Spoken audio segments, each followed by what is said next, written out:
Hi guys, it's been a while. Nice to be back. Napkin holder number 2. Let's make some sawdust. On canvas, you should have your napkin holder number 2 plans. We are going to make 2 of the above pieces, a side wall and the floor. We have one wall, another wall, and the floor. Notice how the walls sandwich the floor. Do not place the walls on top of the floor. This wall is 5 3/8 wide by 5 3/8 high. It's a square. Your stock is already 5 3/8 wide. So what you're going to do is pull it to length to make it square. I'm going to make my marks extra big so you could see them. You don't have to make them too deep because they might not sand out. 5 1/8, 1/4, 3/8. Flick 1, go back, flick 2. Get my speed scorer, make sure it's flush against the wood, score it. Then I need 2 of them. I pull 5 3/8 again. 5 1/8, 1/4, 3/8. You guessed it. Your speed square, you can put your pencil where the 2 lines come together. That way you just bump your speed square to it. Now you'll notice we have 2 pieces at the same time. You use your speed square, your saw, your speed square acts as the fence or the guide for the saw. This makes them real straight.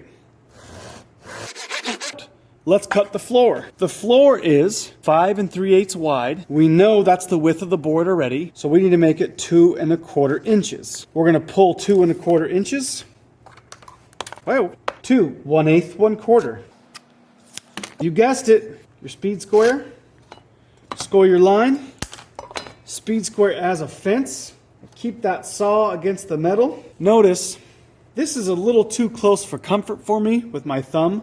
I flip it around, take my speed square, hold it from the top, and get to cutting. You have your 3 pieces. What I would like you to do now, take a look at your plans. These dashed lines, that means it's on an angle. Here's the wall from the front view. We're going to cut this angle right here. It shows 4 1/8 inch up. It shows 1 1/4 right here. I just drew that in. Okay, 1 1/4. So we pull 4 1/8 inch up and 1 1/4 in. And then we connect those 2 lines and cut it. 4 1/8 inch up. Pull 1 1/4 from the left. 1 1/8, 1/4. And now I need a straight edge to connect those 2 lines. You can use your other piece of wood, and you could use your speed square. That's where I'm going to cut. I'm going to 4 1/8 inch up, 1 1/4, over. Use a straight edge to connect those lines. Let's do the other one. 4 1 2 3 4 1/8 up, 1 1/4 over on the top, 1 inch 1/8 1/4. Straight edge to connect the line. It's not a square cut, it's an angled cut. So what you do is you can get your speed square to still use it as a fence. Here's the ridge. Let me highlight that ridge for you.